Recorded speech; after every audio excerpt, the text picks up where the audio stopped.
दोस्तों, मैंने एक वीडियो बनाई थी इससे पहले, वर्तमान में कैसे जिए। अगर आपने वो वीडियो अभी तक नहीं देखी है तो एक बार अवश्य देखें। वैसे आज की कहानी भी इससे कुछ मिलती जुलती ही है, पर ये अलग है। हम सभी यदि अपने जीवन में सुखी रहना चाहते हैं और यदि अपने मन और शरीर को स्वस्थ रखना चाहते हैं तो इसका एक ही उपाय है, और वो है कि अतीत पर शोक ना करें और भविष्य की चिंता ना करें, बल्कि वर्तमान में ही ध्यान लगाएं। यदि आप ऐसा कर पाए तो आपका मन और शरीर दोनों ही स्वस्थ रहेंगे। इसे समझने के लिए ये कहानी अंत तक जरूर सुनें। एक बार एक व्यक्ति गांव से बाहर आकर एक चट्टान के ऊपर बैठकर रो रहा था। उसके पास से ही एक बौद्ध भिक्षु गुजरा। उसने सुना कि वो व्यक्ति रो रहा है। बौद्ध भिक्षु उसके पास गया और बोला, क्या तुम यहाँ से कूदकर आत्महत्या करना चाहते हो? वो व्यक्ति हड़बड़ा कर बोला, आपको कैसे पता कि यहाँ से कूदकर मैं आत्महत्या करना चाहता हूँ? यह सत्य है, लेकिन मेरी हिम्मत नहीं हो रही है कि मैं यहाँ से कूदूँ, इसलिए मैं बैठा सोच रहा हूँ। भिक्षु ने कहा, क्या तुम अपना सब कुछ घर पर छोड़ आए हो या फिर कुछ साथ भी लाए हो?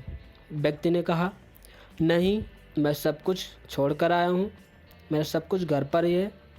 भिक्षु ने कहा, तो फिर इतना बोझ लिए क्यों बैठे हो? व्यक्ति बोला, कौन सा बोझ? मेरे पास यहाँ पर कुछ भी नहीं है। फिर तुम्हें कौन सा बोझ नीचे दबा रहा है? व्यक्ति ने कहा, मैंने आपसे कहा ना, मैं सब कुछ घर पर छोड़ कर आया हूँ, मेरे पास यहाँ कुछ नहीं है। मैं तो कंगाल हूँ, एकदम बिल्कुल कंगाल हूँ, मेरे पास कुछ भी नहीं है यहाँ पर। भिक्षु ने कहा, तुम आत्महत्या भी करना चाहते हो और रो भी रहे हो, ये बोझ नहीं तो क्या है? अगर तुम पर कोई बोझ नहीं होता तो तुम अब तक आत्महत्या कर चुके होते। जिसके पास खोने के लिए कुछ नहीं होता वो किसी चीज़ से डरता नहीं। तो अपने आप को खाली बोलते हो, कंगाल बोलते हो, लेकिन फिर भी आत्महत्या करने से डरते हो। एक बार अपने अंदर में झांको, अपने अंतर मन में झांको, फिर तुम्हें पता चलेगा तुमने कितना बोझ उठा रखा है। यह बोझ जब उतर जाएगा तो तुम एकदम हल्के हो जाओगे। कब तक ऐसे ही अपने अंदर से परेशान होते रहोगे? वह व्यक्ति भिक्षु के चरणों में गिर पड़ा और बोला, आपकी सारी बातें सही हैं, आपने तो हमारे अंदर की सारी बातें जान ली। आप धन्य हो। मेरे परिवार वाले भी मुझे समझ ना सके और आपने मेरे बारे में इतनी जल्दी सब कुछ जान लिया। मैं आपकी शरण में हूँ, कृपया आप मुझे बताएं मैं अपनी समस्या से बाहर कैसे आऊँ? भिक्षु ने कहा, समस्या कहाँ पर है? उस व्यक्ति ने कहा, मेरे घर पर। आप मेरे घर चलकर समस्या का समाधान करें। भिक्षु ने कहा, समस्या तुम्हारे घर पर नहीं है, समस्या तुम्हारे अंदर है। जब तक तुम अपने अंदर की समस्या को समाप्त नहीं करोगे तब तक तुम्हें समस्या बाहर ही नजर आएगी। और फिर अगर समस्या घर के अंदर होती, घर पर होती, तो तुम यहाँ पर बैठे नहीं होते और ना ही यहाँ पर आते। तुम घर छोड़ने पर तुम्हारी समस्या भी वही छूट जानी चाहिए थी, लेकिन ऐसा नहीं हुआ। समस्या तुम्हारे अंदर ही है, वो तभी सुलझेगी जब तुम अपना अंतर्मन ठीक करोगे। वह व्यक्ति बोला, आपने ठीक कहा, कमी मुझ में ही है, इसीलिए मैं आत्महत्या करना चाहता हूँ। मैं तो बेकार हूँ, मैं किसी काम का नहीं हूँ, मेरी तो किस्मत ही ख़राब है।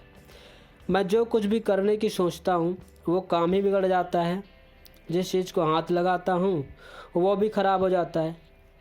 भिक्षु ने कहा, मुझे बताओ तुम्हारी किस्मत में क्या खराबी है? उस व्यक्ति ने कहा, मैंने अपने घर वालों से धन लेकर व्यापार शुरू किया था, परंतु मेरा व्यापार नहीं चला, मुझे बहुत नुकसान हो गया। जब मैंने व्यापार शुरू किया था उस समय मेरे घर वालों ने साथ दिया था, मेरे घर वाले मेरे साथ थे, लेकिन जैसे जैसे मेरा व्यापार में नुकसान होने लगा मेरे घर वाले भी मुझसे दूर होते चले गए। इसीलिए मैं परेशान रहता हूँ। मेरा दोस्त है, उसने भी मेरे साथ ही व्यापार शुरू किया था। उसने बहुत सारा धन कमाया, उसने बहुत तरक्की की। मेरे घर वाले हमेशा कहा करते थे, अपने दोस्त को देखो, वो कितना धन कमा रहा है, कितनी तरक्की कर रहा है, कितना सुखी है, और एक तुम हो, कितना पीछे हो, तुम किसी काम के नहीं हो, तुम तो बेकार हो। बिच्छू ने कहा, क्या तुम जानते हो कि वह तुम्हारे घर क्यों आता था? उस व्यक्ति ने कहा, हाँ, वह मेरा मजाक उड़ाने आता था। वह अपने को मुझसे श्रेष्ठ समझता है, वह मुझे दुखी देखना चाहता है। बिच्छू ने कहा, तो क्या तुम दुखी हो जाते हो उसकी बातें सुनकर, उसको सफल देखकर? उस व्यक्ति ने कहा, हाँ, मुझे उससे ईर्ष्या होती है। बिच्छू ने कहा, लेकिन तुम दुखी किस बात पर होते हो, उसकी सफलता पर या अपनी असफलता पर? व्यक्ति ने कहा, मुझे अपनी असफलता पर उतना दुख नहीं होता जितना उसकी सफलता पर। बिच्छू ने कहा, इसका मतलब यदि तुम्हारा मित्र असफल होता तो तुम दुखी होते, दुखी ना होते, सुखी होते? व्यक्ति ने कहा, हाँ, मुझे बहुत खुशी होती। बिच्छू ने कहा, अर्थात तुम्हारा सब सुख और दुख तुम्हारे मित्र के अधीन है। तुम्हारा मित्र जब चाहे तुम्हें दुखी कर सकता है और जब चाहे तुम्हें सुखी कर सकता है। तुम अपने मित्र के गुलाम हो गए हो। तुम्हारी समस्या का समाधान तुम्हारे पास नहीं है, क्योंकि तुम्हारे सुख और दुख दूसरों के ऊपर निर्भर करते हैं। तुम्हारे कर्म का अपना कोई मतलब ही नहीं रह गया है, क्योंकि तुम्हारे बस में कुछ नहीं है। व्यक्ति ने कहा, कृपा करके आप ऐसा ना कहें। मुझे आपसे बहुत आशा है कि आप मेरी समस्या का समाधान ज़रूर करेंगे। बिच्छू ने कहा कि जब हम दूसरों से किसी चीज़ की आशा करते हैं तो हमें दुख ही मिलता है, क्योंकि जब हम दूसरे से आशा करते हैं इसका मतलब है कि हम उसी पर निर्भर हो गए हैं, और अगर वह व्यक्ति हमारी बात नहीं मानता तो हमें दुख हो जाता है। इसलिए हमें किसी से भी आशा नहीं करनी चाहिए।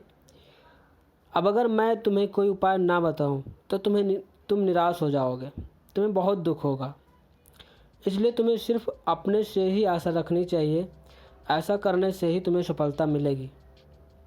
तुम्हारा मित्र तुम्हें दुखी करने आता था, लेकिन उसकी बातें सच्ची थी।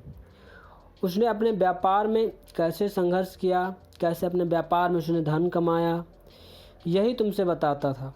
वास्तव में यह देखा जाए तो वो तुम्हारी मदद करने ही आता था, लेकिन तुम्हारे समझने में भूल हो गई। वह अपना अनुभव तुमसे बताता था। यदि तुम उसका अनुभव और अपनी बुद्धि का इस्तेमाल करोगे तो अपने व्यापार में तरक्की पा सकते हो। दुखी होने के बजाय तुम्हें तो सुख का अनुभव करना चाहिए कि तुम्हें एक घर बैठे अनुभवी व्यक्ति से बात करने का मौका मिलता था। कर्म करते जाओ, हार मत मानो, चाहे जितना संघर्ष करना पड़े। वक्त चाहे बुरा हो या अच्छा, दोनों ही गुजर जाते हैं, लेकिन यदि दोनों वक्त देखना हो तो जीवित रहना भी जरूर। जब तुम्हारा वक्त अच्छा शुरू होगा तब तुम्हारा मित्र तुम्हें अपनी सफलताओं की कहानी नहीं बताएगा, फिर वह तुम्हें अपनी असफलताओं की कहानी बताएगा, ताकि तुम अपने लक्ष्य से भटक जाओ। उस समय भी तुम्हें अपनी ही बुद्धि का प्रयोग करना होगा। वह हर संभव प्रयास करेगा कि तुम दुखी हो जाओ, क्योंकि उसे भी तुम्हें दुखी देखने में उतना ही मज़ा आता है जितना तुमको उसे दुखी देखने में मज़ा आता था। वह व्यक्ति बोला, आपकी बातें सही हैं, मैं अपने जीवन को नहीं चला रहा, दूसरे ही मेरे जीवन को चला रहे थे, इसलिए मैं दुखी था। परंतु क्या अपनों के लिए काम करना गलत है? मैं जो कुछ भी करता था वह अपने परिवार के लिए ही करता था, परंतु आज मेरा परिवार मेरे साथ नहीं है। बिच्छू ने कहा, यदि तुम्हारे परिवार वाले तुम्हें सांत्वना देते तो तुम्हें दुख नहीं होता, तुम्हारे काम की प्रशंसा करते तो तुम खुश होते। हर इंसान, प्रत्येक इंसान यही चाहता है कि जब भी वह कोई काम करे लोग उसकी प्रशंसा करें, तारीफ़ करें। जब लोग ऐसा नहीं करते तो हमें लगता है कि इस दुनिया में सभी स्वार्थी हैं। तुम्हें ये सोचकर कार्य करना चाहिए कि जो कुछ भी तुम कर रहे हो वो अपने लिए कर रहे हो। यदि तुम ये सोचकर कार्य करोगे कि तुम अपने परिवार के लिए कर रहे हो तो तुम्हें दुखी मिलेगा। इसलिए अपनी जिम्मेदारी के साथ अपना काम करो। कोई भी काम करो अपना समझकर ही उसे करो, तुम्हें दुख नहीं होगा। उस व्यक्ति ने कहा, ठीक है, आपकी सारी बातें सही हैं और मैं मानता भी हूँ। आज से मैं अपनी समझकर कोई भी कार्य अपना समझकर ही करूँगा। अब तक मैं दूसरों के भरोसे रहकर काम करता था, अब मैं किसी के भरोसे नहीं रहूँगा। अपने काम की खुद जिम्मेदारी लूँगा। अब मैं अपनी किस्मत खुद बनाऊँगा, चाहे मुझे लाभ हो या हानि हो, मैं हार नहीं मानूँगा। क्या आप मुझे कुछ देना चाहेंगे जिससे मैं बुरे समय में उसे अपने साथ रख सकूं? जब मेरा बहुत बुरा वक्त होगा उस समय मैं उसे प्रयोग कर सकूं। बिच्छू ने उसे एक छोटा सा बॉक्स दिया और बोला, इसको सदैव अपने पास रखना, ये तुम्हें बड़े से बड़े दुख से बाहर निकालेगा। लेकिन इसको तभी खोलना जब तुम्हारे लिए कोई रास्ता ना बचे। तुम्हें लगने लगे कि चारों तरफ अंधकार ही अंधकार है, सारे रास्ते बंद हो चुके हैं, तुम्हें मेरी बातें भी बेकार लगने लगे, तुम्हें यह जीवन व्यर्थ लगने लगे, उस समय ही इसका उपयोग करना, इस बॉक्स को खोलना। उसने कहा, ठीक है, जैसी आपकी आज्ञा। ये कहकर और बॉक्स लेकर वो व्यक्ति अपने घर चला जाता है। उसने बिच्छू की सारी बातें अपने दिमाग में बैठा ली थी। अपना व्यापार उसने फिर से चालू किया और उसका व्यापार अब की बार बहुत अच्छा चला। उसने बहुत धन कमाया, उसके परिवार में फिर से खुशियाँ लौट आई और उसका सारा परिवार सुखी हो गया। अब वो जो भी कुछ करता था अपने लिए ही करता था। वो भूतकाल और भविष्यकाल को भुलाकर सिर्फ वर्तमान को ही सुधारने में विश्वास करता था, वर्तमान को सुधारने में ही लगा रहता था। वह बहुत सुखी था, लेकिन वक्त को बदलने में देर तो लगता नहीं। उसके जीवन में फिर से बुरा समय आया जब एक राजा ने उसके राज्य पर आक्रमण कर दिया। उसका व्यापार खत्म हो गया, घर भी गिरा दिया गया। उसे अपना घर छोड़कर अपने परिवार के साथ वहाँ से भागना पड़ा। उसके पास कुछ भी नहीं बचा था। वह इधर उधर भटकता रहा अपने परिवार को लेकर। उसके पास इतना भी धन नहीं बचा था कि वो अपने परिवार की भूख मिटा सके। उसके बच्चे बहुत भूखे थे। उसको लगने लगा कि सब कुछ व्यर्थ है, दुनिया बेकार है, जीवन भी व्यर्थ है। उसको बिच्छू की बातें भी बेकार लगने लगी। उसने सोचा, अब जीवित रहने में कोई मतलब नहीं है, जीवित रहने का कोई अर्थ नहीं रहा। ऐसा सोचते सोचते उसकी नज़र उस बॉक्स पर पड़ी जो उसे बिच्छू ने दिया था। जब उसने उसे खोला तो उसमें से एक पर्ची मिली। उसने पर्ची खोली, उस पर लिखा था, यह वक्त भी गुजर जाएगा। उससे बहुत ज़ोर से हंसी आई। बक्से में एक सोने का सिक्का भी था।